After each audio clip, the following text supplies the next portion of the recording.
Rules and Administration Committee to order. I'd like to thank Ranking Member Fisher, our colleagues, our staffs, and all of our wonderful witnesses. I will note that we have 4 votes going on. What could go wrong? So you're going to see people running back and forth. And I also know that Senator Butler, this is her first hearing, and we welcome you to the committee as a new member. Thank you. I also note that you are going to be presiding, so we'll try to accommodate that as well. We do want to say a moment to thank Senator Feinstein, a monumental figure in Congress, a trailblazer, and the first woman to chair this committee, and she also chaired the inauguration. So we thank her. We know Senator Padilla knew her very well, and we miss her. Our witnesses, who I will introduce shortly, are Arizona's Secretary of State Adrian Fontes, Pennsylvania Secretary of the Commonwealth Al Schmidt, who testified before this committee in 2021, Elizabeth Howard, who is the Deputy Director of the Democracy Program for Elections at the Brennan Center.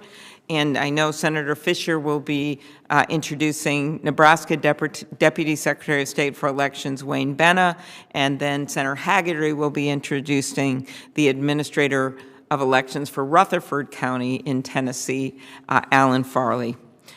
We are just over a year until the 2024 election. We're here to discuss the ongoing threats and abusive conduct targeting election workers across the country and the need for bipartisan solutions to counter these threats.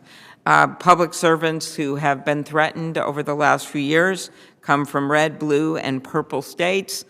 They are Democrats and Republicans. Many are volunteers, and they are essential to the administration of our free and fair elections. In all 50 states, they are now hard at work to ensure that the upcoming elections run smoothly, with some primary ballots actually going out as soon as next month. But persisting threats, which rose alarmingly in recent years, as we've discussed in this committee, have resulted in all too many of these workers leaving their jobs. At the same time, it has made it harder to recruit more poll workers and other officials to run our elections. Here's what is at stake. In Arizona, Secretary, 80% of counties have lost their chief local election official in the last 3 years. And as Secretary Fontes noted in his written testimony, Arizona has lost a combined 176 years of expertise with those officials. In Pennsylvania, more than 50 top local election officials resigned over the same time period. In some states, county election offices have lost all of their staff, as we saw in Buckingham County, Virginia, earlier this year.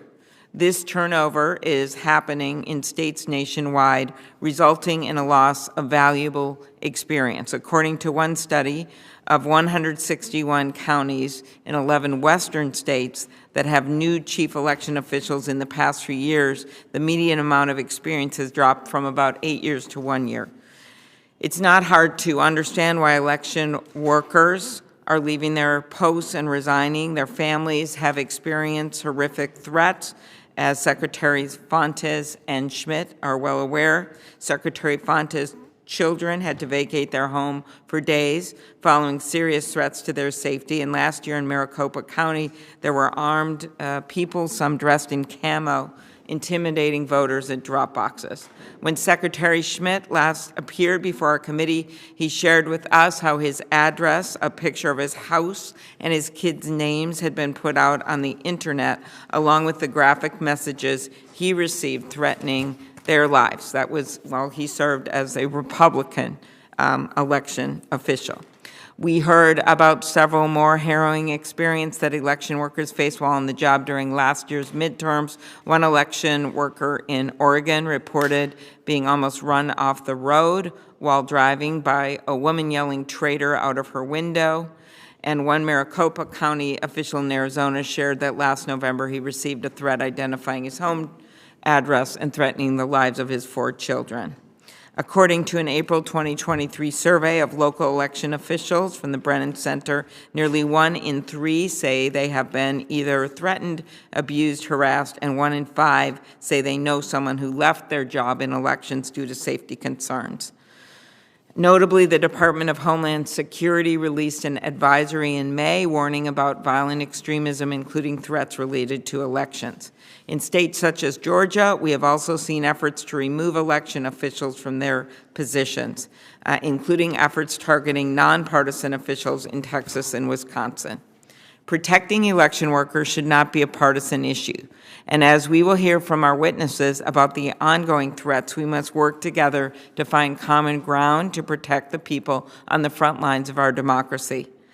Last year, before Senator Fisher and I together chaired this committee, Senator Blunt was the lead Republican, and he and I worked together on the Election Assistance Commission actions. We asked them to act, and they voted unanimously to allow election officials to use federal funding to protect election workers from threats and harassment. This was a step forward, but we need to do more to ensure election officials have the resources they need.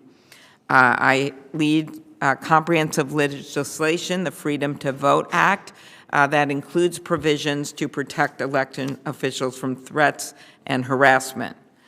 I also introduced the Election Worker Protection Act with 26 co-sponsors to provide needed resources to states to recruit and train election workers, make safety improvements, and establish safeguards to shield election workers from intimidation and threats. The urgent need to protect election workers is clear, and we've had a number of Secretaries of States across the country endorse this bill. The Justice Department also must play a key role, as well as local law enforcement, in making sure that election workers are protected. I look forward to hearing from our witnesses about these serious issues and how we can work together to address them. With that, I will turn it over to Senator Fisher. Good afternoon, and thank you, Chairman Klobuchar, for holding this hearing today, and thank you to our witnesses for joining us. I would also like to welcome our new member of the committee, Senator Butler from California. Welcome, and we appreciate having you on this committee and look forward to working with you on a number of good issues. Today, we will hear from state and local election officials from across the country, including the great state of Nebraska, about threats to election administration. We look forward to hearing your testimony and learning from your experiences. As voters on Election Day, we are focused on which candidate we will pick for county commissioner, governor, or U.S. senator. But well before voters fill in a single oval, state and local election officials are making sure that every name on the ballot is perfectly spelled, that the ballot paper is the correct weight for scanning, and that election equipment is tested and secured. Election officials are assigning election workers to polling locations and making sure that each polling location has the correct equipment and number of ballots. Needless to say, state and local election officials work tirelessly to administer elections, often managing multiple elections in a year. In recent years, election officials have faced both cybersecurity threats and physical threats. They have struggled to retain experienced poll workers and to recruit and train new poll workers. They have had to work hard to make sure that voters have confidence and that their ballots were cast as intended, and that voters have faith in that final vote count. I'm interested in hearing from our witnesses about the specific challenges they are facing as they administer elections. I want to understand not only what these issues are, but how widespread they are, and how they are being addressed, and if outside assistance, either state, federal, or private, is being used to address them. I'm also interested in hearing if and how support provided by the federal government over the years is working. Is the federal government providing actionable information about election threats in a timely manner? Have clear lines of communication and cooperation been established? Is there other information that the federal government should be sharing with election officials? For more than 200 years, states have been responsible for administering elections in this country. These elections are being conducted in nearly 177,000 voting precincts across our country. As we examine the threats that state and local election officials are seeing in election administration, we must remember that elections in this country are diverse. The threats and challenges they face are diverse, and the solutions will be diverse. I thank my colleagues and our witnesses for being here today, and I look forward to a productive discussion. Thank you, Madam Chair. Thank you very much. Introducing our witnesses, Arizona Secretary of State Adrian Fontes. He was elected in 2022 after previously serving as Maricopa County Recorder. Earlier in his career, he worked as a prosecutor and led the International Prosecution Unit at the Arizona AG's office. He's a veteran of the Marine Corps and graduated from Arizona State and the University of Denver Law School. Our next witness is Pennsylvania Secretary of the Commonwealth, Al Schmidt. He was appointed in January, confirmed in June. He previously served for 10 years as Republican City Commissioner in Philadelphia, where he was Vice Chairman of the Bipartisan Board of Elections. He graduated from Allegheny College and received a doctorate in history from Brandeis. He also worked for the Presidential Commission on Holocaust Assets. And then with us, Elizabeth Howard, Deputy Director of the Democracy Program for Elections and Government at the Brennan Center for Justice.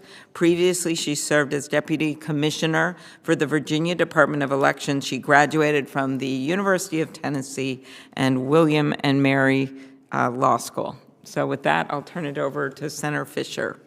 Thank you, Madam Chair. Again, I thank our witnesses for joining us today.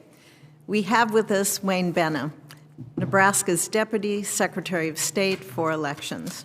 Before joining the Secretary of State's office, Mr. Benna served as a local election official in Sarpy County, Nebraska. I've had the privilege of working with him to serve Nebraskans for many years now, and I am pleased that he's come all the way from Lincoln to join us for this important hearing. I look forward to your testimony, Mr. Benna. All right, and last but not least, Senator Hagerty. Thank you, Chairwoman Klobuchar, and thank you, Ranking Member Fisher. It's always a privilege to have Tennesseans join us here in the Senate, and it's my honor today to introduce one of our witnesses, Alan Farley. Mr. Farley currently serves as the election administrator for Rutherford County, Tennessee. There, he served since his appointment by the County Commission since 2015. During his time as election administrator, Mr. Farley has led several important initiatives, including replacing paperless voting machines with machines that provide a verifiable paper audit trail. He's pushed for protecting election infrastructure from cyber attacks. He's emphasized the importance of recruiting, training, and retaining poll workers. He pioneered a system under which voters can identify and use the most convenient polling place on Election Day. Mr. Farley has carried out his work in a nonpartisan, professional manner that inspires public confidence in the integrity of our elections. It's a great service to our state and to our republic. So I want to thank Mr. Farley for joining us today to let him know that we appreciate his public service. I'm glad that he's here. I also want to acknowledge that I just learned Ms. Howard is a Tennessean as well. Congratulations on graduating the fine University of Tennessee and for being born in my home state. Thank you. You have stacked the committee, Senator Hagerty.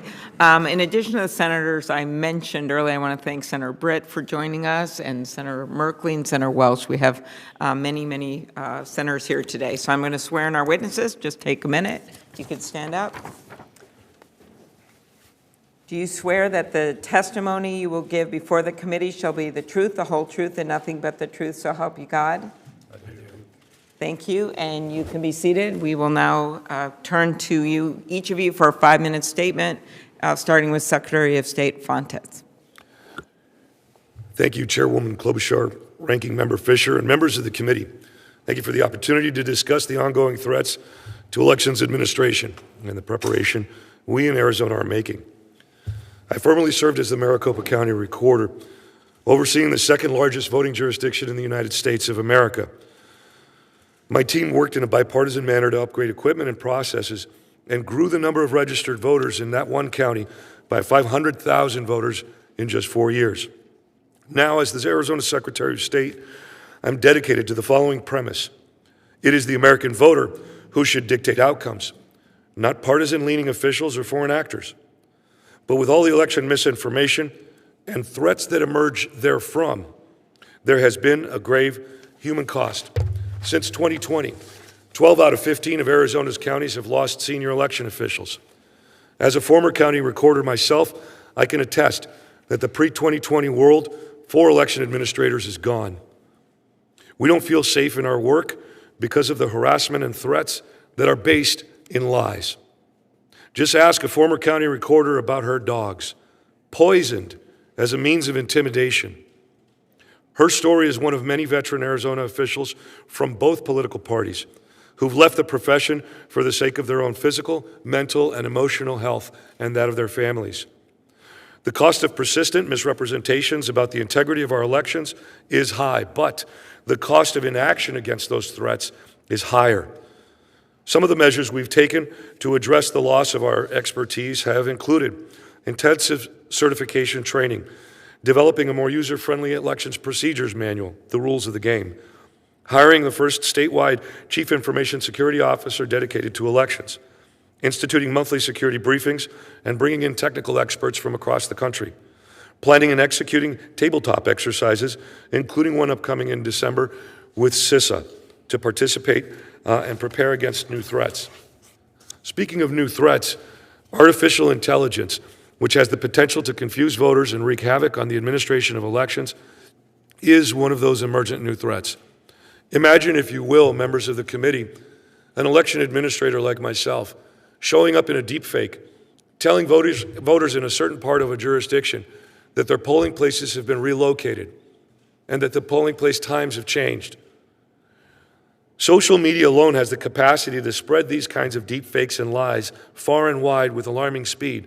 Now, if I were to go on TV afterwards, or even Instagram Live, to debunk these deepfakes, who would know which was the real me? Foreign actors from hostile states such as Iran, China, Russia, and North Korea appear ready to take advantage of this nightmare scenario. But we are meeting these challenges head on by pre-bunking and not just debunking this misinformation. We're working with the National Association of Secretaries of State on their hashtag TrustedInfo2024 initiative. We're live streaming equipment certification with bipartisan observers. We're protecting our voter registration databases from AI-generated attacks and more. To be sure, federal agencies are key partners, including EAC and their best practices guides, the United States Postal Service prioritizing the protection of election mail, and CISA, as I've mentioned. But there's still more that can be done, and there's more that you can do.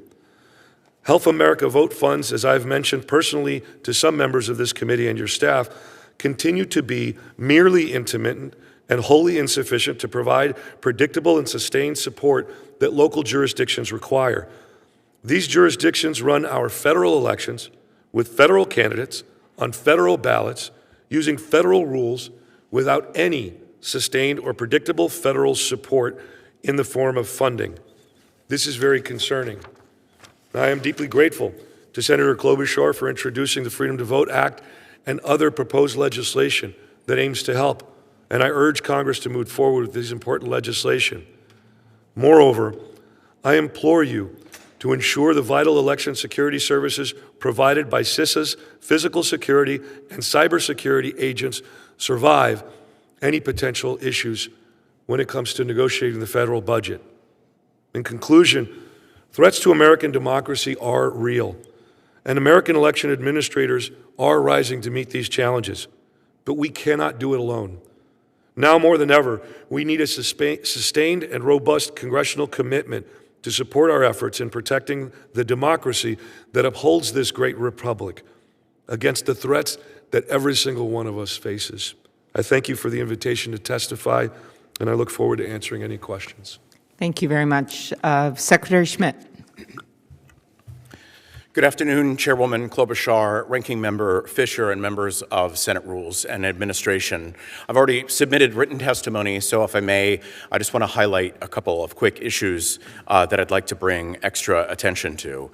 My name is Al Schmidt. I'm Secretary of the Commonwealth of Pennsylvania. Prior to that, I had run elections in Pennsylvania's largest county, in Philadelphia, for nearly 10 years. My experience in 2020 was unfortunately not unique, as we saw with election administrators throughout our country in big cities and rural counties, red and blue alike, were frequently on the receiving end of violent threats against them, or targeting their families or their coworkers, or any number of other efforts to sort of intimidate or coerce. Since I last testified before this committee 2 years ago, almost on the same topic, there have been a couple developments that I think are important. The passage of the Electoral Count Act reform. Thank you for mentioning that. I forgot. And it was something I was very happy to see, and I testified to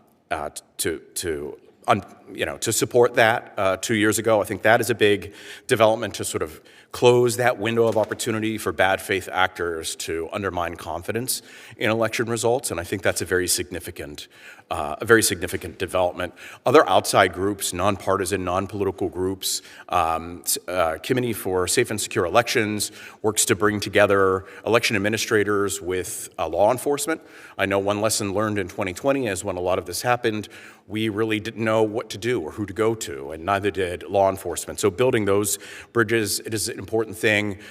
This organization called Issue One, which has a Faces of Democracy campaign, really intended to humanize election administrators. These are friends, these are family, these are your neighbors that are running elections, and I think it's important that they be viewed as such in this important public service.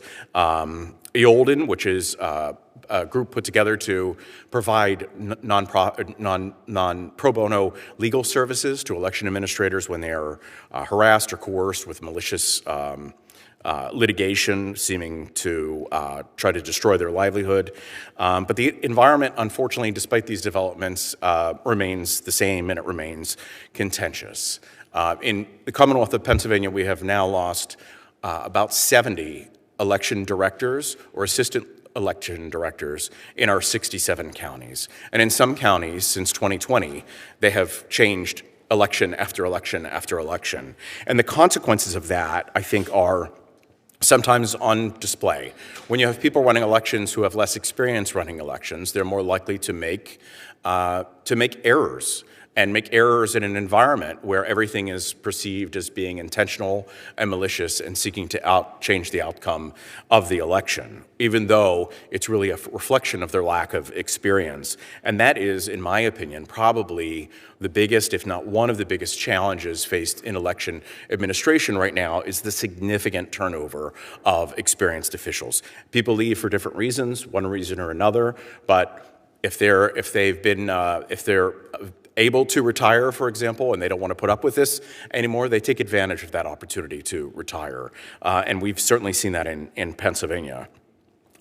So it's one of those things that I think is contributing to, with so many questions out there and elections changing so much, contributing to efforts to undermine confidence in elections, despite them never being more safe and more secure than they are right now.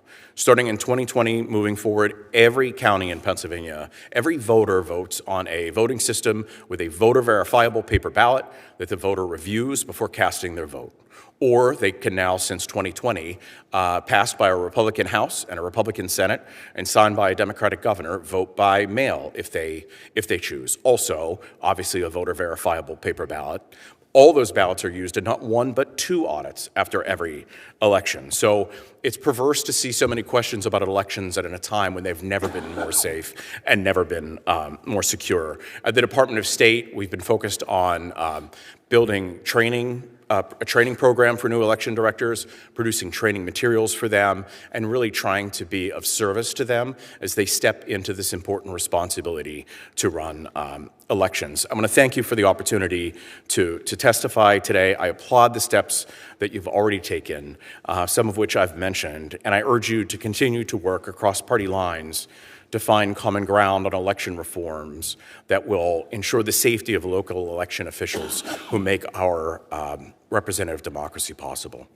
Yes, and I note, thank you for bringing up the Electoral Count Act reform. We had that, I remember it was 14-1 vote on this committee, and both Senator Schumer and Senator McConnell, this is the only committee they serve on, and supported this bill, and it was a big moment for the committee, and I hope we have more of those in this area. So thank you. Mr. Benna, who I know has worked with our Secretary of State in Minnesota, Steve Simon, and we welcome you. Good afternoon, Chair Klobuchar, Ranking Member Fisher, and members of the Rules and Administration Committee. My name is Wayne Benna, and I have the honor and privilege of serving as Nebraska's Deputy Secretary of State for Elections. Before serving this state, like many of my counterparts here at the table, I served in my local capacity as the Sarpy County Election Commissioner. This gave me an on-the-ground experience on what it takes to operate elections efficiently and effectively. In my 14 years of election administration, I've seen Nebraska election officials rise to the critical challenges of cybersecurity, conducting elections in a pandemic, census delays, and combating election-related misinformation. On the cybersecurity front, Nebraska is always working to address potential areas of concern in our election processes. In 2018, we led the way in securing our voter registration system. Nebraska implemented multi-factor authentication to prevent unauthorized access on the front end, and on the back end, installing a computer intrusion detection device called an Albert sensor, which detects malicious activity. The installation of this sensor, which was the first to be ever used on the servers of a private elections vendor, has been replicated in 7 other states and has won the National Association of State Elections Directors' inaugural Election Innovation Award in 2019. In 2020, during the early months of the COVID-19 pandemic, Nebraska election officials came together to hold one of the only statewide primaries in the month of May. We had every polling site in the state open with the required number of poll workers. Our county election officials worked tirelessly to ensure Nebraskans could vote in person safely. Voters in that election set the record for the most ballots cast in a Nebraska primary. Only a year later, in 2021, when the census was late for the first time in the history of our country, Nebraska officials were on the forefront of challenging the Census Bureau to release population data earlier than proposed. We wanted to allow enough time for election officials to implement new district lines for the 22 elections. Nebraska was third in the nation to finish their federal and state redistricting work. That efficiency resulted in no delays in administering our May 2022 primary. In 2022, Nebraska expanded its post-election manual audit from 2% of the precincts statewide to 10% of the precincts statewide, with at least one precinct selected in every county. During this audit, election officials across the state manually counted 3 separate races on over 48,292 ballots, with only 11 discrepancies discovered. That's an error rate of 23,000th of 1%. This post-election audit provided valuable data in each county to verify the accuracy of our ballot counting equipment. Let me be clear, this expanded audit was not easy, but it provides another example of how our election officials go above and beyond to ensure the utmost integrity in our elections. I'm proud to work with Nebraska's county election commissioners, county clerks, and their staff and their poll workers. We have handled all the challenges before us, one day at a time, one deadline at a time. They are our friends, family members, and our neighbors. They are the reason why Nebraska elections are a model for the country. There is no doubt that challenges lie ahead in 2024. Voters will undoubtedly hear that numerous times that this will be the most important election in their lifetime. The presidential election will draw the most voters we'll see in a 4-year cycle, and interest will be at a all-time high. Under Nebraska Secretary of State's Bob Debnan's leadership, this election division will work hard with our county election officials to ensure Nebraska elections continue to be safe, accurate, and secure. I wanted to take a moment to thank my team. The members of the election division are a dedicated group of individuals who ensure that our counties receive the backing and the resources they need to be successful. I was once told to hire people smarter than you and give them the tools and resources to be successful. I couldn't ask for a better group of people to work with. In closing, I'd like to say on behalf of all election administrators in this country, whether or not they have an election today, tomorrow, or next year, to say to the voters across our country, your ballot will be waiting for you. Go cast it. Thank you for the opportunity to testify today. I look forward to our continued discussions not only today, but in the years to come. Thank you. Thank you very much. Mr. Farley. Chair Klobuchar, Ranking Member Fisher, and members of the Rules Committee, thank you for this opportunity. I am Alan Farley, and I have the privilege and honor to serve as the Administrator of Elections for Rutherford County, Tennessee. I am truly honored to be here. Thank you for seeking input from local election officials such as myself, who serve on the front lines conducting our local, state, and federal elections. Many times, decisions are made from a 30,000-foot view instead of getting input from the individuals who have sleepless nights, making sure that everything goes flawlessly on Election Day. Our motto is, we have to be 100% right 100% of the time. We don't have the luxury of accuracy like the weatherman. Rutherford County is a suburb of Nashville that has a blend of political diversity with conservatives, progressives, young millennials, and a college campus of 22,000 students. Last week, my staff and I hosted an event for over 250 of our election workers who worked in the 2020 and 2022 elections, and they were eager to return. We discussed many topics, including improvements made for the 2024 presidential cycle. Threats to election officials were never mentioned. Conversation was chain of custody of ballots, cybersecurity issues, provisional balloting, and guessing on how many people would turn out to vote were the focus of all election workers that attended. Recruitment of election workers is always a priority for local election administrators, but the biggest hurdle we hear from residents is their ability to take off work or their children's extracurricular activities interfering with Election Day, but never that we are concerned for their well-being. I recognize that each state faces different challenges, but the common element is that all 50 states should assess each situation and determine who is best to address the challenge. In 2018, I had the pleasure of participating in the Belfer Center's Defending the Digital Democracy Project at Harvard University. That was a bipartisan effort to work with states and local election jurisdictions to improve our cybersecurity measures and address misinformation because of issues that occurred in the 2012 and 2016 presidential elections. I was asked by the DDP leadership team to work with that group to provide them realistic Election Day scenarios for future tabletop exercises. That was an excellent train-the-trainer exercise that prepared state election officials to train local election staff on addressing cyber threats that we could face during elections.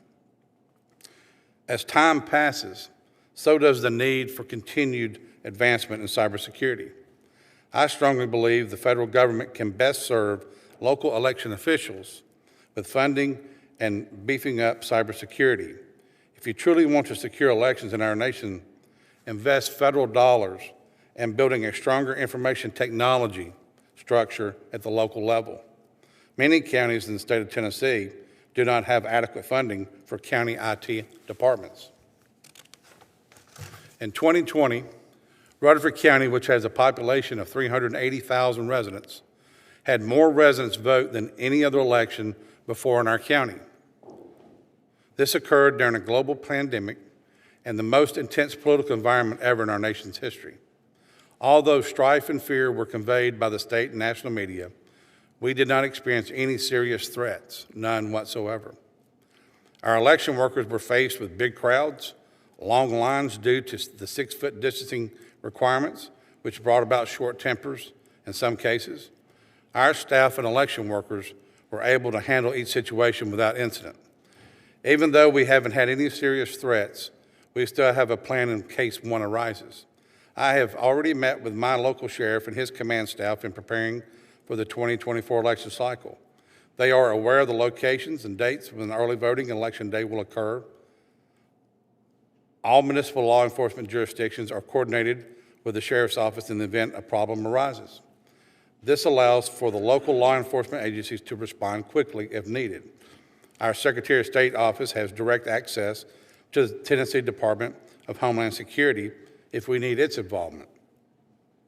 I believe that every participant in the electoral process, whether it be a voter, election worker, a poll watcher, and candidate, should be free to carry out their duties without threat of violence, verbal abuse, or physical harm. However, I do not support making each situation a federal issue. Local election officials know their community, and they know our people, and know how best to handle a situation if one occurs. If we need help, we'll ask for it locally. Every local official wants a smooth and orderly election. I know my counterparts across the state of Tennessee, like me, have a good working relationship with their local law enforcement agencies and district attorney general. Local election offices have established processes in place to deal with numerous challenges, including threats to election workers. We currently have access to HAVA funds to purchase upgraded voting equipment, hardened cybersecurity. Congress should continue to place its focus on advancing and improving upon cybersecurity measures. That would be a better service and have greater impact on protecting our democracy.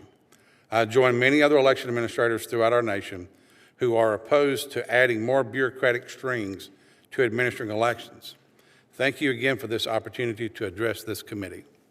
Thank you very much. Ms. Howard. Thank you, Chairwoman Klobuchar, Ranking Member Fisher, and members of this committee for the honor of speaking with you today about threats to election administration, including threats against our election officials. I and election officials across the country are very grateful for this committee's ongoing work to increase awareness of these threats and to find bipartisan solutions. In the U.S., our highly decentralized election system results in a complex quilt of American elections. While federal and state governments play important roles, the administration of our elections is largely the responsibility of local officials. Free, fair, and secure elections for mayor, county commissioner, governor, and U.S. senator rely on hard-working public servants who serve as local election administrators. There are approximately 8,000 to 10,000 local election jurisdictions in the United States, the majority of which are very small, with 5,000 or fewer registered voters. Another 27% of our election jurisdictions have only between 5,000 and 25,000 registered voters. The typical local election official in these jurisdictions is a 50 to 64-year-old woman who earns approximately $50,000 annually. She took the job because she saw it as an opportunity to serve her community. She often has a wide range of responsibilities, including voter registration, voting machine procurement, voter education, poll worker recruitment and training, and much more. And in 2017, when our election infrastructure was designated as critical infrastructure, she was informed that she is also responsible for protecting our election infrastructure against foreign adversaries, such as China and Iran. Despite being underfunded and under-resourced, our election officials are rising to the challenge. Over the past 6 years, there has been a remarkable improvement in the resiliency of our election infrastructure.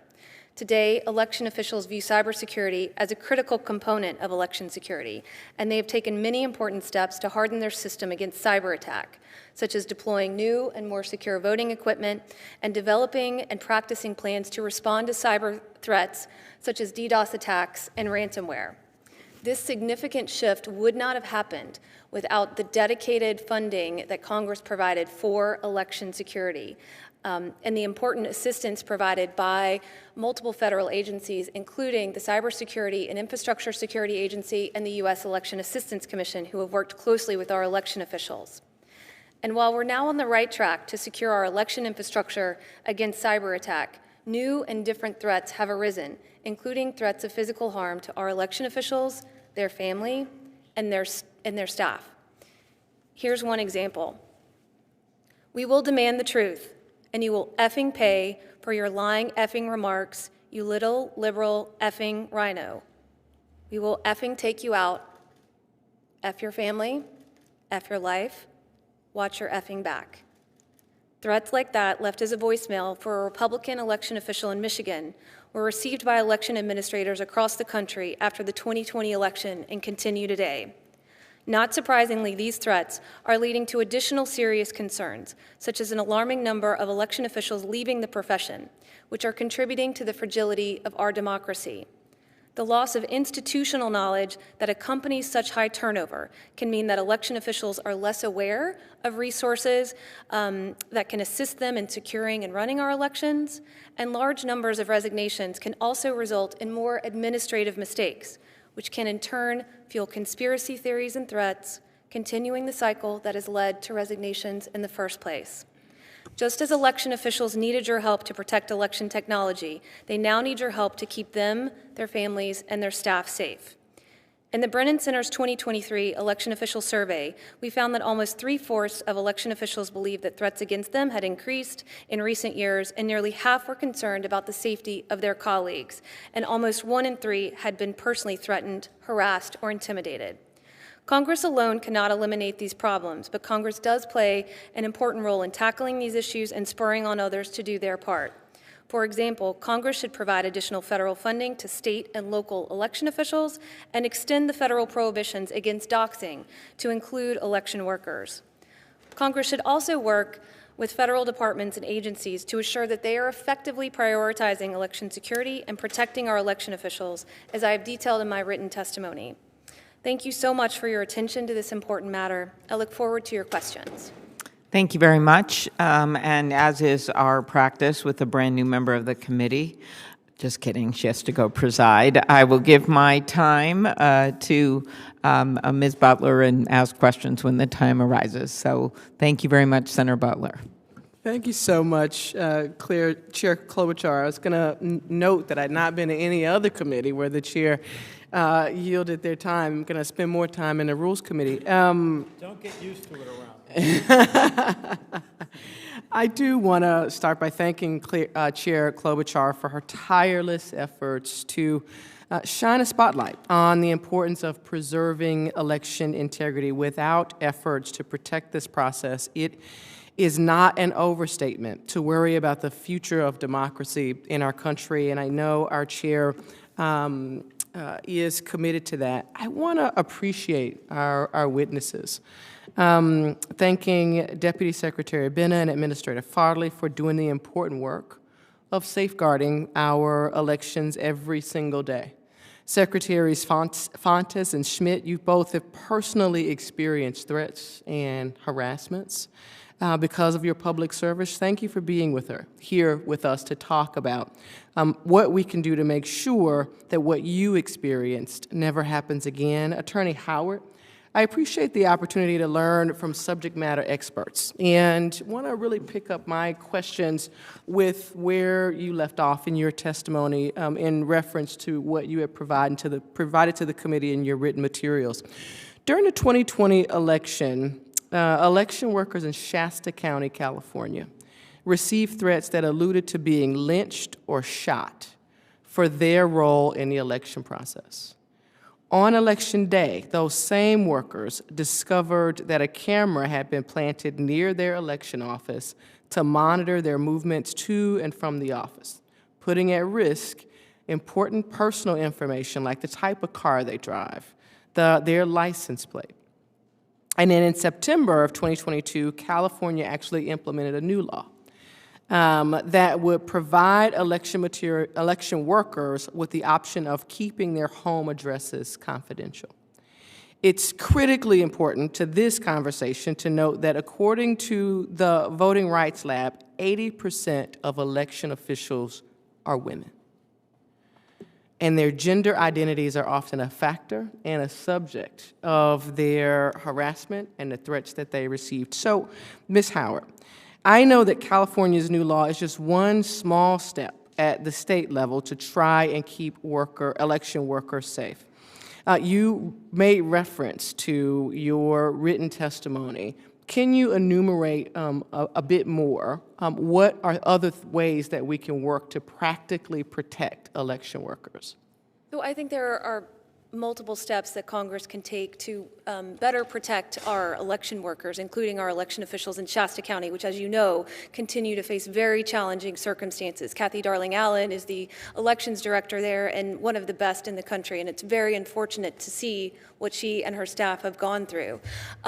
So, for instance, Congress could expand the prohibitions against doxing so that federal prohibition includes election workers.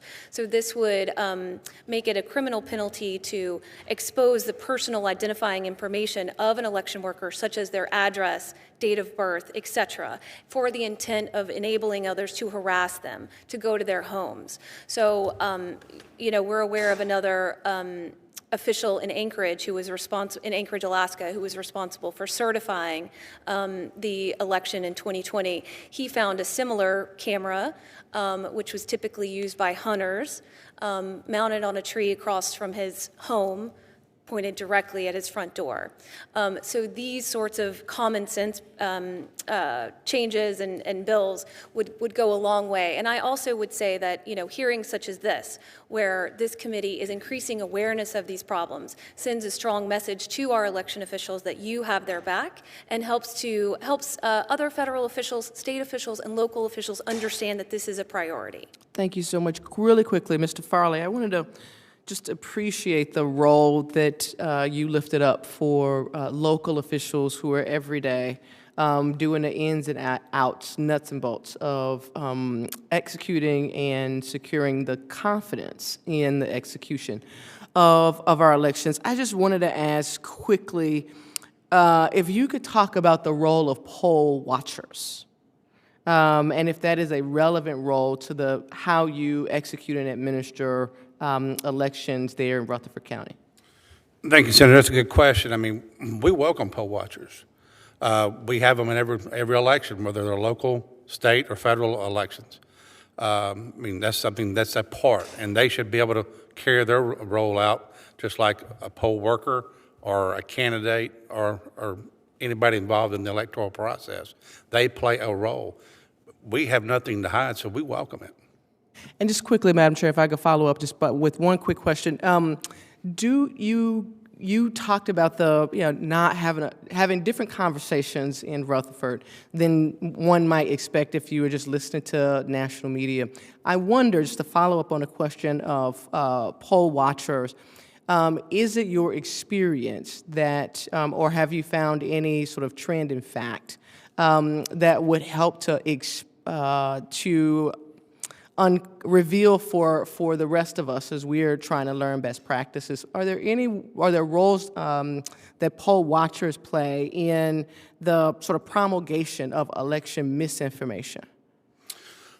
Well, my involvement with poll watchers because mainly they're people in our community. I mean, a lot of them we know each other, and so they're there to make sure that a person who appears to vote, at least they get a provisional ballot in case there's something that needs to be remedied if they don't have the opportunity to vote.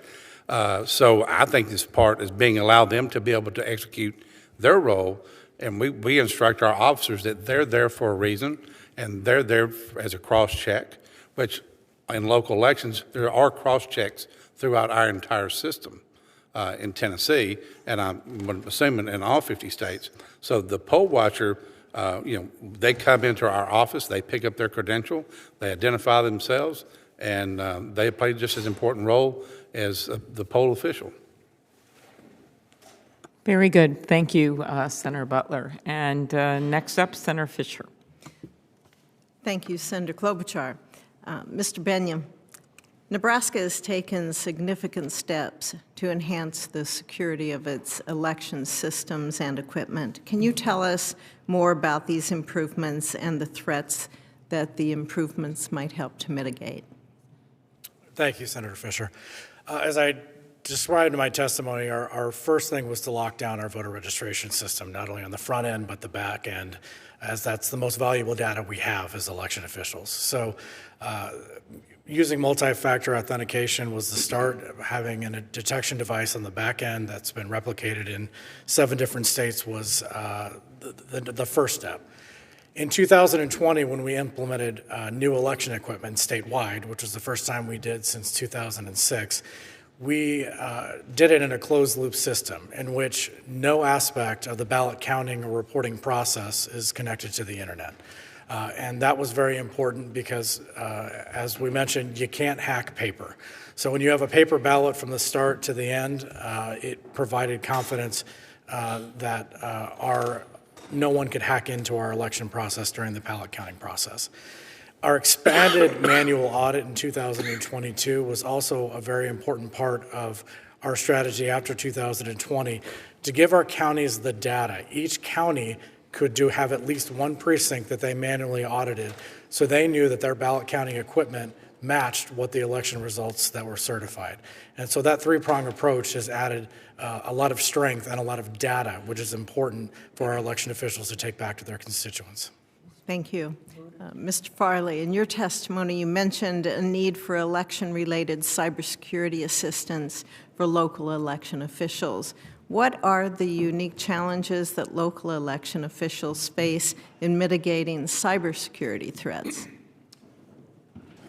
Senator, I believe the biggest issue that we have, of course, when we receive emails, whether that be any communication from voters, we have to, if there's an attachment, whether it be a PDF file or, we have to open those attachments. So phishing attempts are really something that's a concern or that we're really guarded against because we really have to examine every single and analyze every email because we don't know exactly, but we cannot keep a person from requesting a absentee ballot or a change of address information or notification that they have moved outside of their the county or their polling location. So that's the biggest concern for us is really the safeguarding and making sure that we're being able to mitigate any and all phishing attempts.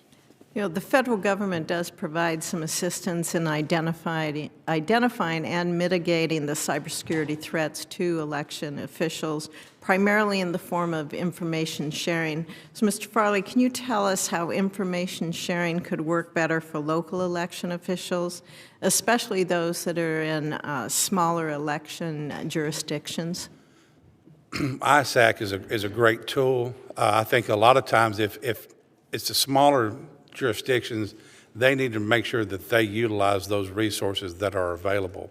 And so I think a lot of that in Tennessee, our Secretary of State's office does a tremendous job. We have some counties that are so small, they only have 6,000, 10,000 residents in the entire county, whereas you have metropolitan Nashville, Shelby County, and Memphis that have 800,000 registered voters. So a lot of making sure that they communicate that information through ISAC or CISA and those organizations and making sure that the people on the small jurisdictions understand that's available to them.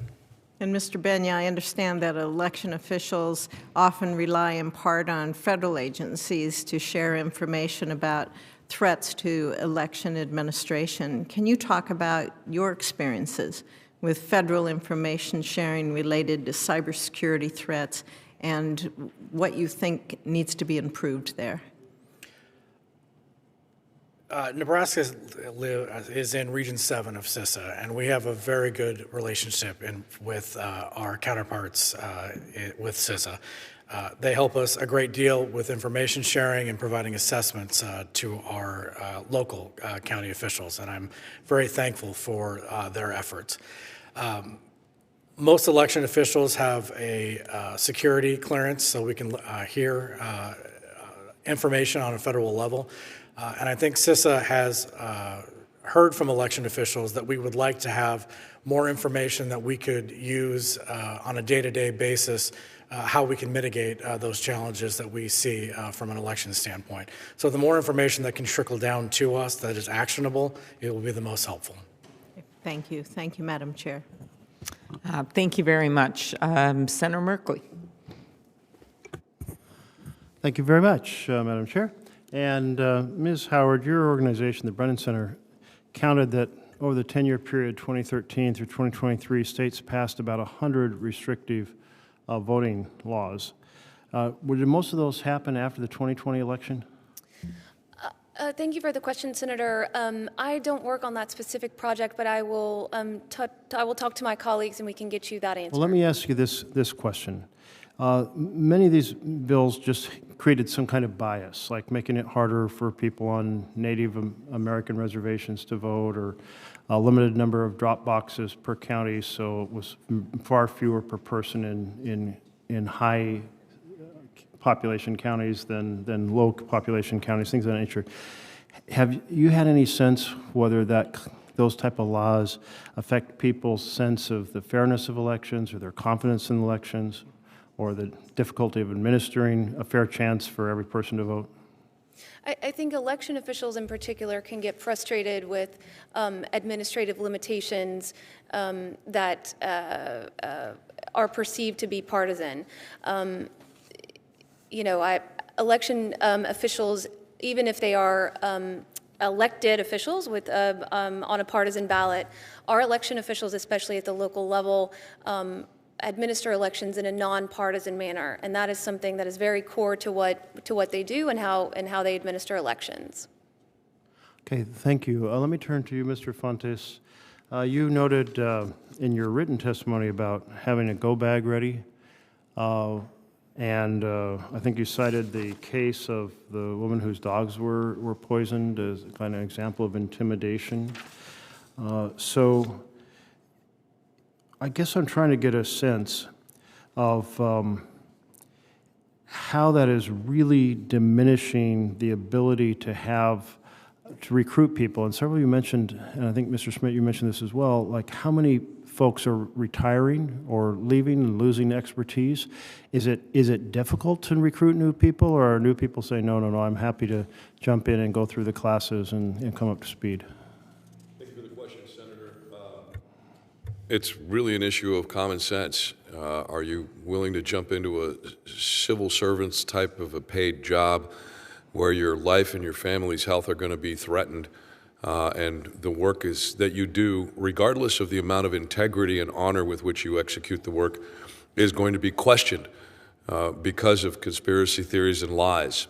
It is almost it almost defies common sense that we have people who want to get into these jobs, but for the fact that these are the jobs that preserve our democracy. These are the jobs that are our democracy.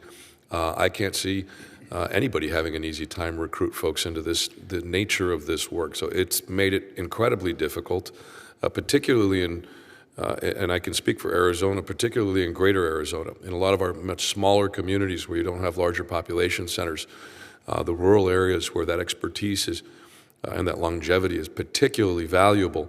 I think rural America, generally speaking, is probably suffering a lot more because of the circumstances. Okay, thank you. Mr. Schmidt, did you also see the difficulty in recruiting folks? Yes, and while we've talked about, and I mentioned the challenges that Pennsylvania faces with county-level election administration turnover, I think, and we've talked about it at the state level as well, I think it's important to be mindful of the fact that it is precinct-level election workers who are really the ones that make sure you can cast your vote and have your vote counted if you have in-person voting on election day. And they are in no way protected from any of this. You have people who show up to vote who may have seen things or heard things and sometimes take it out on them when they're, at least in Pennsylvania, working a 14-hour day, essentially in a volunteer basis, to make sure that they can have. Thank you. I want to slip in one more question. And you talked about that Pennsylvania added vote by mail. My state of Oregon pioneered vote by mail. People came to love it. Every county, both sides of the aisle, but it's been controversial. Why did Pennsylvania decide to add vote by mail?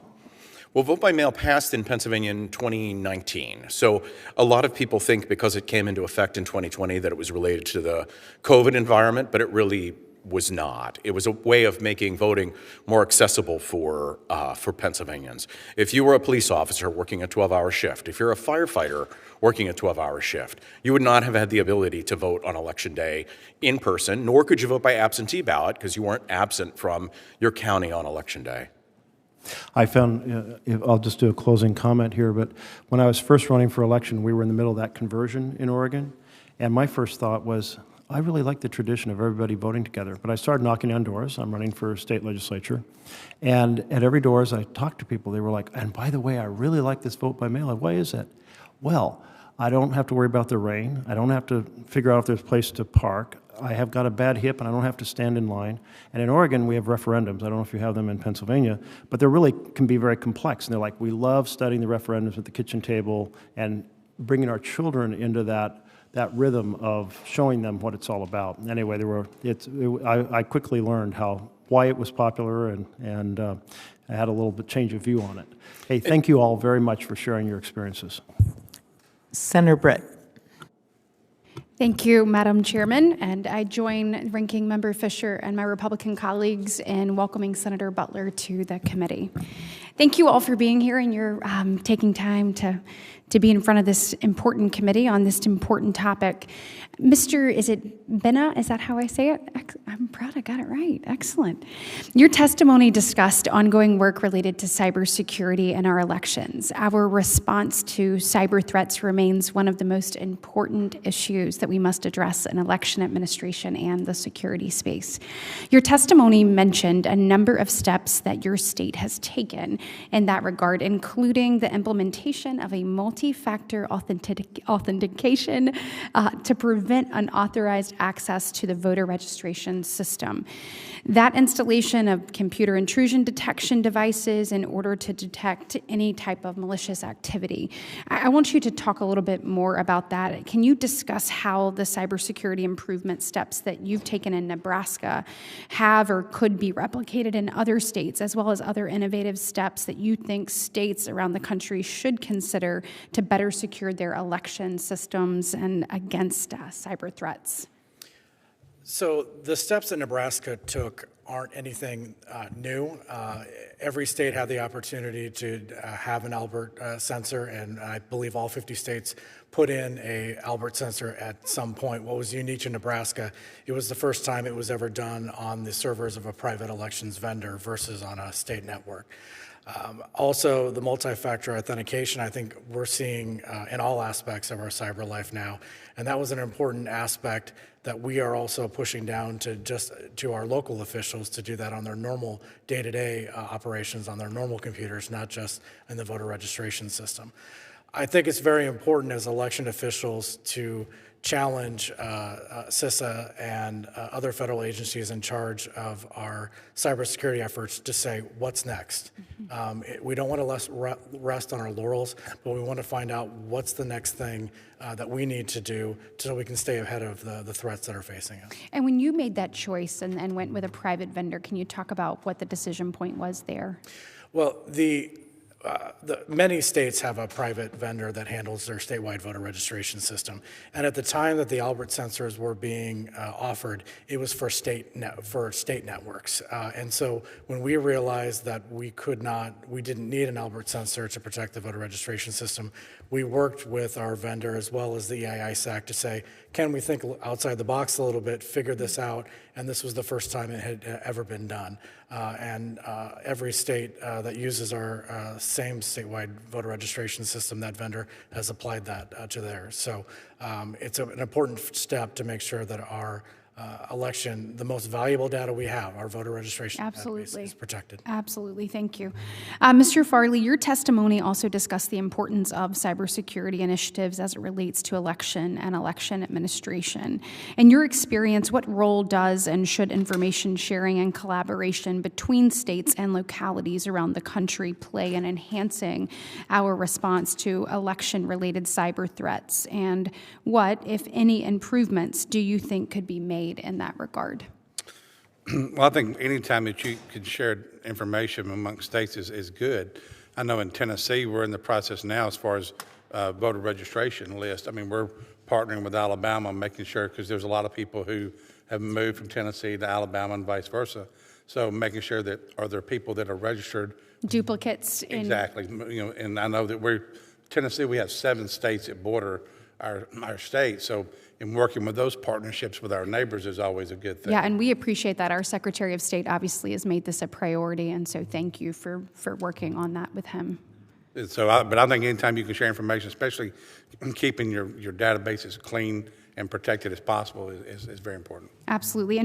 And what role do you see for the federal government with respect to helping states and localities better prepare for and respond to cyber threats to elections and election administration?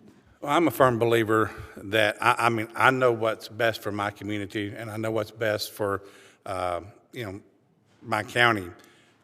On a global or national level, the cybersecurity is something that we can't we have no role in. So I think that's very important that that the federal government take an active role, especially funding, because we're doing great today, but tomorrow's a different day. So they're always got to be 1, 2, 3 steps ahead, because we can't, as Mr. Benjamin made a comment just a second ago, we can't rest on our laurels. We've always got to be actively ahead of the target. Thank you. Thank you.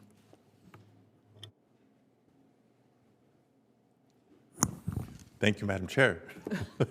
I thought you were going to fill in, so Senator Padilla. All right, to me, here we go. Thank you very much to our witnesses. Not to get too far into the weeds, Senator, but as a former Secretary of State, happy to talk Albert sensors with you anytime. The importance of not just federal state, but federal state local working relationship, particularly when it comes to the voter registration databases, which are centralized statewide, but all it takes is one intrusion from one county, many small counties, under-resourced counties, to really wreak havoc here. I'll also take a moment to make a plug for automatic voter registration. There's sometimes a debate of how easy it should be to register your vote or not, or update your voter registration or not. But I can tell you, coming from a state that implemented it, the most populous state with the most voters than any other state, it has done wonders for the accuracy of our voter rolls when voters on a regular basis are either updating their information through DMV or just directly, or verifying the accuracy of their information. So it helps from an administration standpoint, relieves candidates' frustration of knocking on doors when there's nobody there anymore, that sort of thing. But that aside, I digress. I did want to get to a couple serious topics in my time remaining. One is our witnesses and our colleagues obviously have spoken at length about the problems that state and local election offices are having with recruiting and retention of election workers.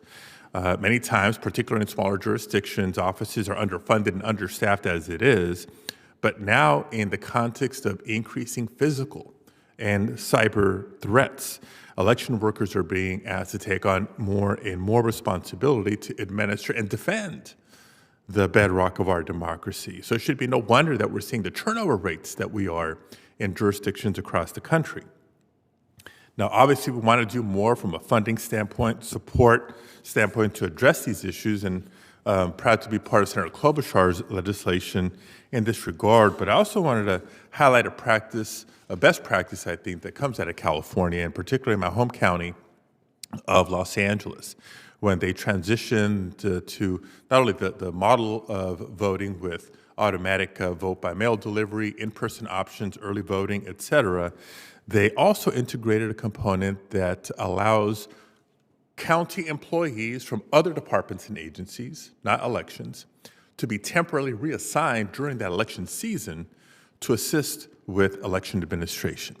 It had the effect of having more stability cycle to cycle of who those poll workers and other election workers are, with an added degree of professionalism, because we're not just relying on volunteers with big hearts. They did an enormous service in the past, but I think we're on a new way of doing this. And the workers themselves felt confident in their role and safe in their role with the training and support from the county. So the question, with all that being said, is for Ms. Howard. Do you think this is a good tool? I think so. And if so, do you think it makes sense to try to replicate that elsewhere? Yes and yes. I think this is a really important program, and I think that what it does is really important.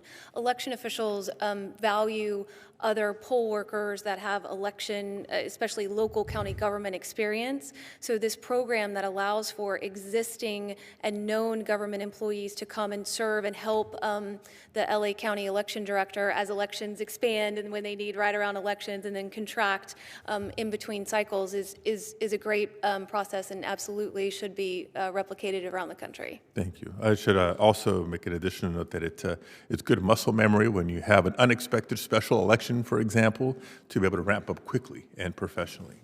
Another topic I'll squeeze in the last minute here. Now, threats levied against civil servants who work to ensure the smooth operation of our elections are fundamentally un-American.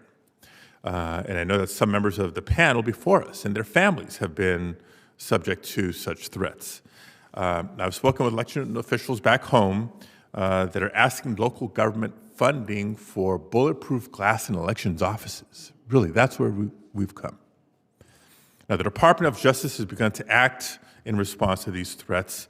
Since its creation in 2021, the Election Threats Task Force at the DOJ has received over 2,000 complaints. I think that's an undercount, but 2,000 official.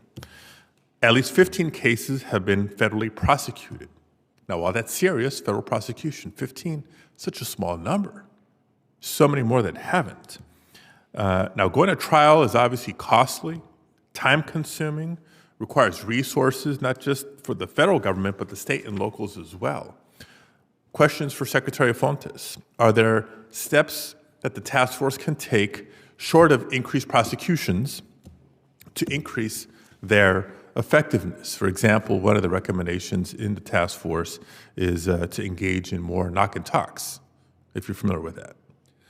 Thank you for the question, Senator, and I am aware of that as a law enforcement technique. I was a prosecutor for a time myself, and I do think that not only the Department of Justice and its law enforcement branches, but also in conjunction with state and local law enforcement officials should have a much more robust campaign towards initial investigations and initial contacts in order to start the investigations on these.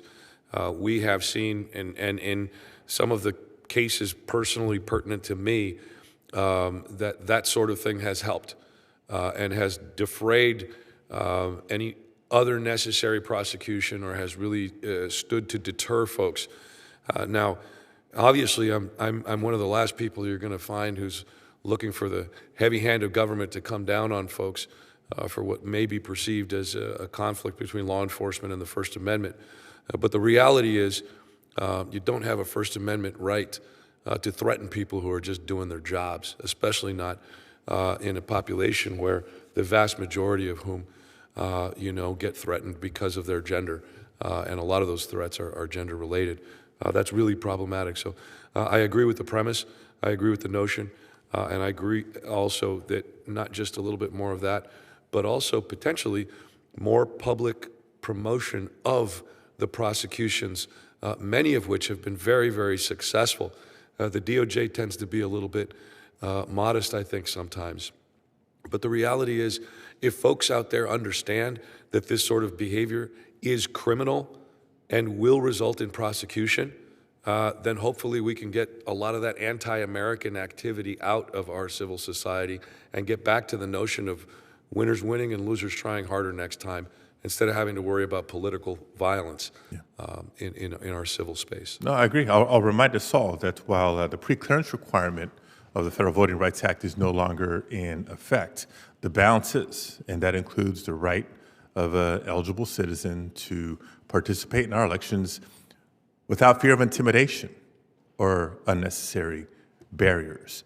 The intimidation was fear to be coming from administrators or governments, not from our fellow citizens, but we're on a different day now, and I'll make Senator Merkley proud. Yet another plug for vote by mail or vote from home, because when you do that, you run less risk of chaos in a polling place and eases the burden on elections workers themselves. So thank you all for that, and thank you, Madam Chair. Thank you, Senator Padilla. Senator Welch. Thank you, Madam Chair. And all those California reforms, I think we have them in Vermont. They're working pretty good. But, to Mr. Fontes, to Mr. Schmidt, Mr. Benna, to Mr. Farley and Ms. Howard, I want to express my gratitude. You've got a hard job, but what I heard in the testimony each of you gave was your job has clear definition. Make it as easy as possible for people to vote and make certain everybody's vote is counted. And who would have thought that turns into a situation where a person's dog would be poisoned? I mean, it's really, really terrible. All of us here right now were present on January 6th. And of course, that's not really ended, is what you're saying. But what I find so inspiring about each of you is your dedication to respecting the will of the people you serve. Let them decide. It's as simple as that. and make it as easy as possible for them to vote. And that's why it's dismaying and discouraging to hear the stories about how people that work with you, and I'm sure you're really concerned about every day, and they're close to being volunteers, many of them. In Vermont, most are, get threatened or have their dog poisoned. That's just really, really astonishing. So I want to just express to you my gratitude, because it's your kind of leadership and civic sense of responsibility that has to overtake the folks who think that they can win an election by things that they do after. But I'll start with you, Mr. Fontes. What can we do? You mentioned, I want to elaborate a little bit about this, about the importance of people being held accountable who do, in fact, interfere with election workers. Just explain a little bit why you think that ultimately would be beneficial. Go ahead. Well, Senator, thank you for the question. Accountability is always, I mean, that's foundational to Right. the way that civil society works. We have a criminal justice system that holds folks accountable for criminal behavior. We have a civil justice system that holds folks for civil penalties if they do wrongs there. Just the basics. There's no reason in the world why we shouldn't hold people accountable who are attacking our democracy through the very people who are administering our democracy. And so the notion of accountability and personal responsibility for your bad actions, for your interference with basic civil duties, I think it's crazy that we wouldn't want, or that someone might think that we wouldn't want to hold people accountable for threatening civil servants. Well, thank you. I agree with that. And Mr. Schmidt, you've been talking a little bit about the difficulty of recruiting and retaining folks that help monitor our elections. What are some of the specific things you think we could do that might help there? And how much of this do you think is a result of the kind of fear and intimidation? Because in Vermont, we don't have that many poll workers, but it's folks who have a little flexibility in their schedule. They show up and they feel really good.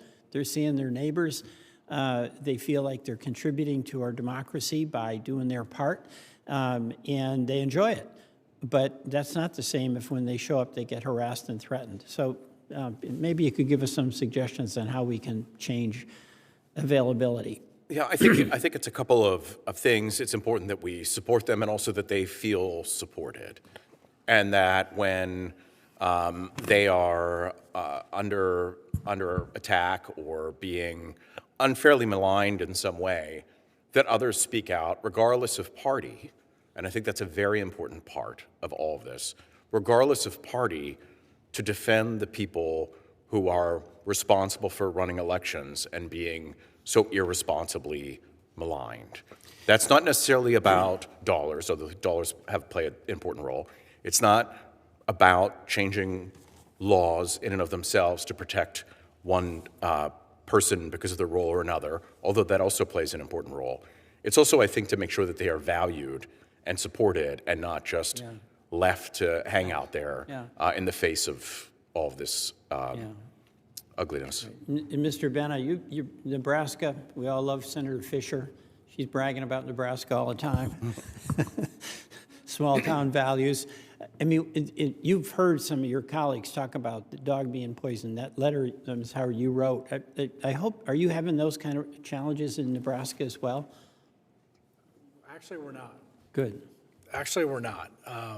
We, in 2020, many of our poll workers wanted to stay home because of the uncertainty, and we started what was called the Step Up campaign, which allowed to say, give your parents and grandparents a break and serve in this election. And what we saw from that was that not only after 2020 did the parents and grandparents come back, but the kids and grandkids wanted to serve along with them. And so we have a great bench of people wanting to be poll workers. Not to say that people are going to leave elections and what have you. But for our election officials that have left and retired, a great number of them come back to consult their replacement. And between that and the training we do at the Secretary of State's office, we're very lucky to have the county election officials and a backbench of poll workers to support them. So. That's fantastic. It's like it's intergenerational. Thank you very much. I yield back. Thank you very much, Senator Welch. I guess I'd start with you where Senator Welch left off. I was telling Mr. Benna, I was telling Senator Fisher how nice your testimony was at the end where you talked about your ballot is ready. Could you talk about how you build trust? This idea of bringing in younger poll workers is something I'm sure all of our Secretary of States are doing. And beyond that, talked about how you build trust, to use your position to build trust in our elections with voters. Two things that I'll point out. Secretary Evnen and myself accept many invitations all over our state to people that want to talk about our election process, whether it be the testing we do before the elections or the manual audit we conduct after our elections and everything that's done in between. So communicating on a local level, on a personal level, one-to-one, helps in that effort. But to those that still want to question the integrity of our election process, we recommend to them, become a poll worker. Immerse yourself into the process and see just how dedicated our election officials are to the integrity and safety of our elections. Thank you. Mr. Farley, Ms. Howard, both of you in your testimony mentioned the importance of federal funding and how it is important to election administration security. I really appreciated your words, Mr. Farley. Way back, Senator Langford and I did a lot of work on this with the paper ballot and also with the cyber protection and the like. Could you both talk about the importance of federal funding for elections? Mike, in Tennessee, we just used HAVA funds to replace DREs with the verified voter paper audit trail. So it was a great resource for HAVA funds that we just had. So I think anytime you can fund needs, whether it be through state funding or federal funding, is a good thing, because a lot of times, up until recently, a lot of times elections was not really a priority to be funded on the local state level. So I think anytime that we have funds, we have to make sure that we have to be good stewards of those funds and put them to good use to where it benefits all the voters in our jurisdiction. Okay, thank you. Ms. Howard? Thank the two Tennessee people at the end? Thank you for the question, Senator. I think federal funding is absolutely critical. We have seen the huge transition across the country from paperless voting machines to now, such as in Mr. Farley's county, to paper-based voting systems, which is a critical election security component. And in many states, for instance, Pennsylvania, that would not have happened but for the additional federal funding that has been provided. And there are new additional expenses that election officials are now facing. So some of the physical security enhancements that Senator Welch talked about earlier, the bulletproof glass, the structural changes to include or add on additional doors of entry or exit as a physical security improvement, we estimated that Brennan Center will cost about $300 million across the country. We estimate that election officials will need another $300 million to protect against insider threats that are, again, somewhat new for election officials who need to deal with them. So we can have key card access to critical systems such as voting equipment, and a log of everyone that has access to them. So there are these new expenses, and we still have the ongoing expenses associated with maintaining the voting equipment, which we estimate will cost about $600 million over 10 years. Okay, thank you.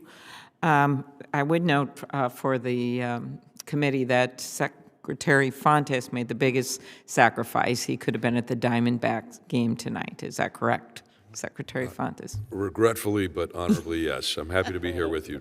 Okay, very good. And I think, who did you give your ticket to? I gave it to my partner, Nicole. She and my mom, I hope, will enjoy a Diamondbacks victory.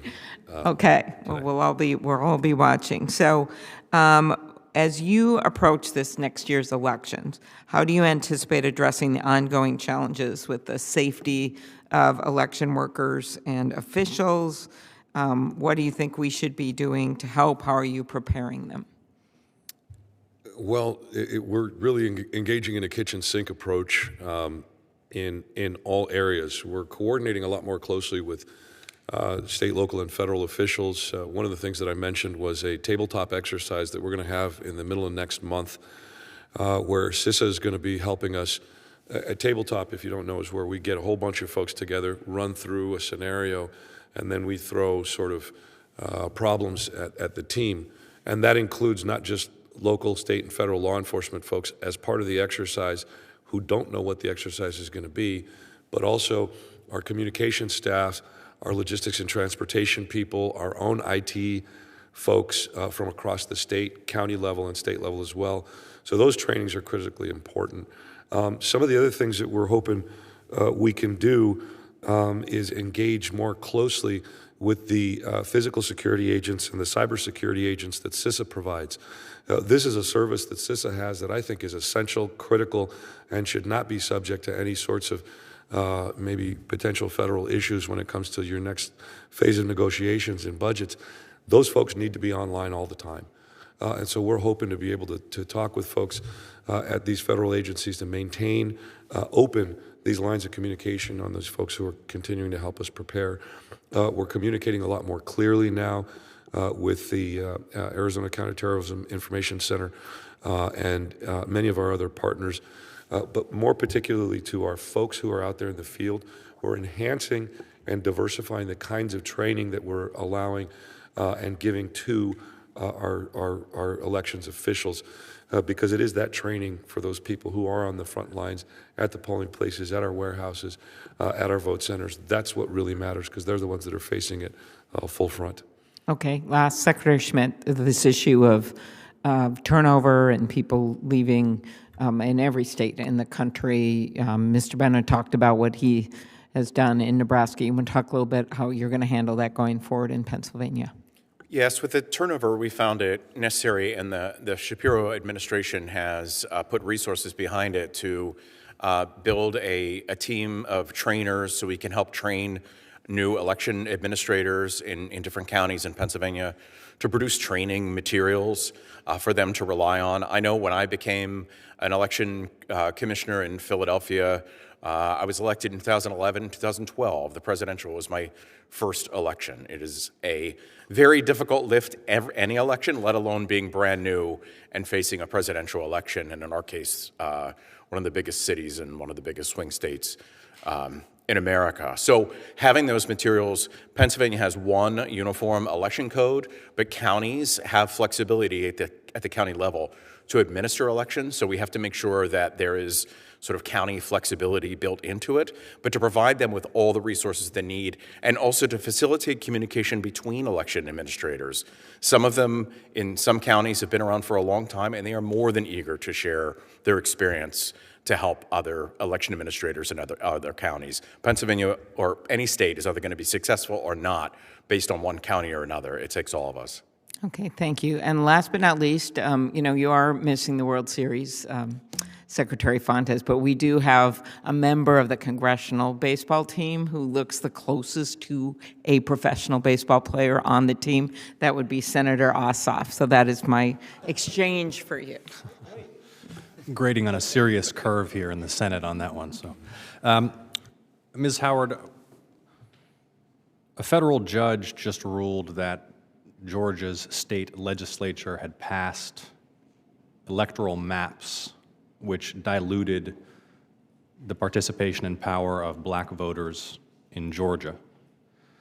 The same state legislature in Georgia passed a law enabling partisan appointees at the state election board to take over local county election boards. The same state legislature passed several bills reconstituting county election boards, and in so doing, removing black members from those election boards.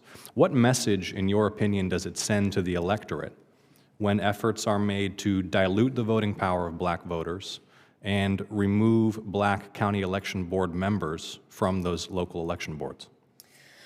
So I can connect you with my colleagues who have worked closely on the Georgia legislation and what's happening in Georgia, because I'm not familiar with the details. But I am lucky to work with the former state elections director, Chris Harvey, for the Secretary of State, who works with us on the Committee for Safe and Secure Elections, which is a group of former law enforcement and election officials that work to help local officials protect election officials and voters from threats and violence. Thank you, Ms. Howard. And Mr. Schmidt, Secretary Schmidt, in your experience, when you have substantial turnover as a result of threats against election workers and board members, as we've seen in Georgia, tremendous stress and uncertainty associated with rapidly changing election law. Those changes, Mr. Schmidt, by the way, in Georgia, based largely on conspiracy theories about voter fraud. When you have that kind of turnover among election workers, and when you have the partisan political reconstitution of county election boards, what's the practical impact on the administration of elections? It is a very dangerous dynamic, Senator, because when you have those experienced people leave and they're replaced with others with less experience, those new people are more likely to make a mistake. That mistake, as I mentioned, is perceived in a way that is intentional and malicious and partisan and trying to sort of help or not help some other candidate, which only feeds the sort of accusations to undermine confidence in elections. I want to add one other thing, and it's something we really haven't sort of talked about. I think it's important that a lot of these accusations come allegedly from a place of a concern about election integrity.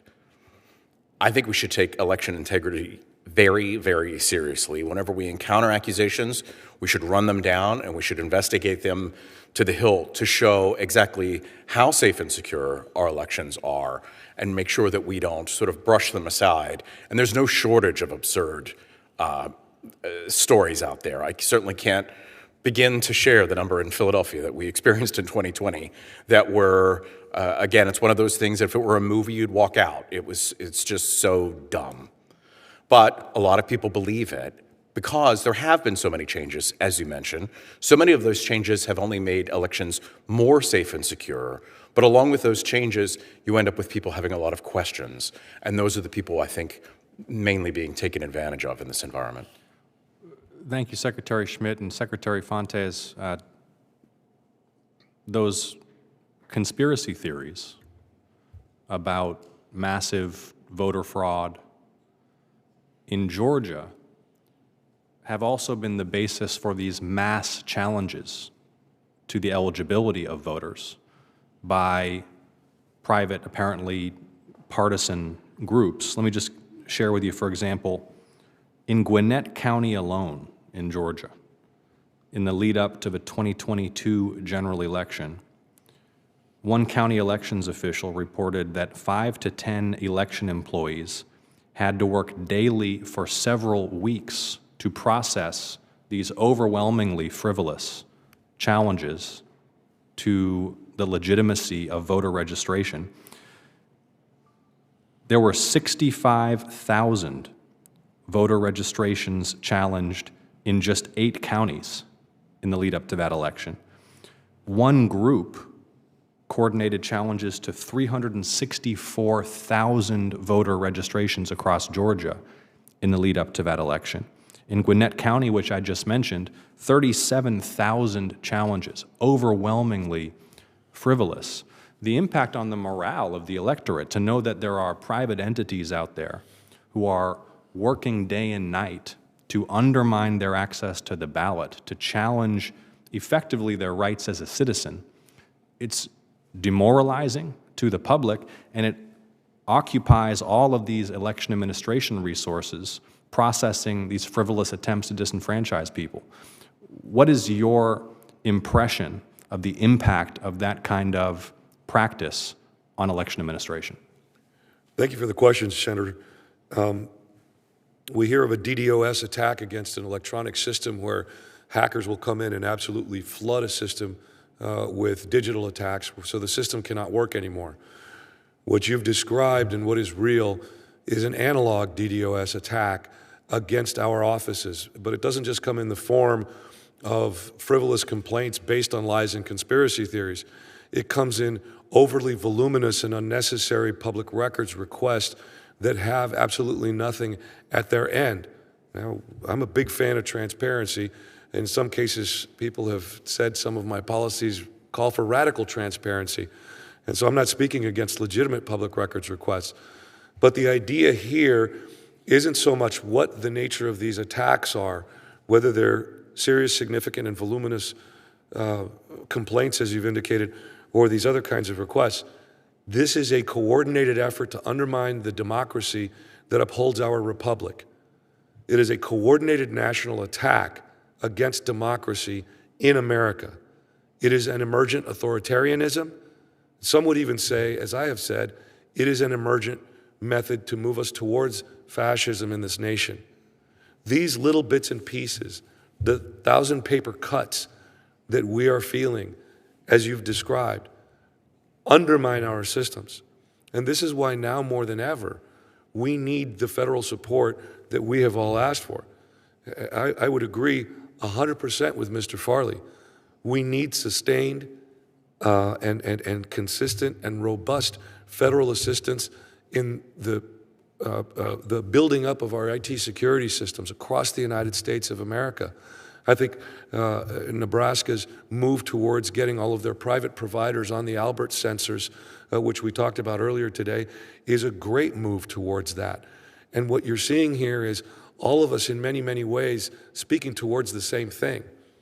This system was designated critical infrastructure in 2017 because it is. You wouldn't want to underfund the dam that you live half a mile downriver from when you live at the bottom of the valley. You wouldn't want to underfund the bridge that you cross over that river to get to work every day on. But we are, in so many ways, not really paying as close attention to this particular part of our democracy. And it's also a combination of the accountability that I spoke to earlier with your colleague from the Department of Justice. And at the end of it all, as Secretary Schmidt pointed out, we spend a lot of time explaining, but the bad guys have shifted the burden. And they've basically asked negative. You didn't commit evidence for their lives.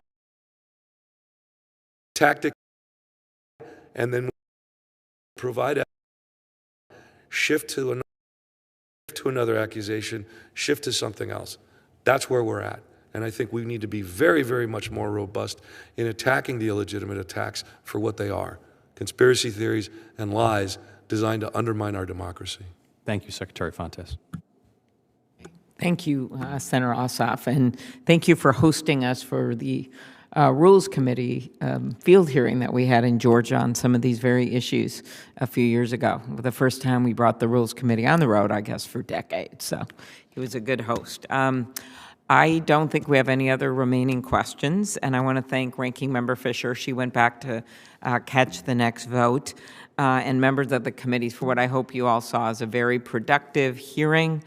And I want to thank the witnesses for your really good testimony and answers. I thought the questions were good. I think that today's testimony underscores of your work and of us, making sure that our local and our local elections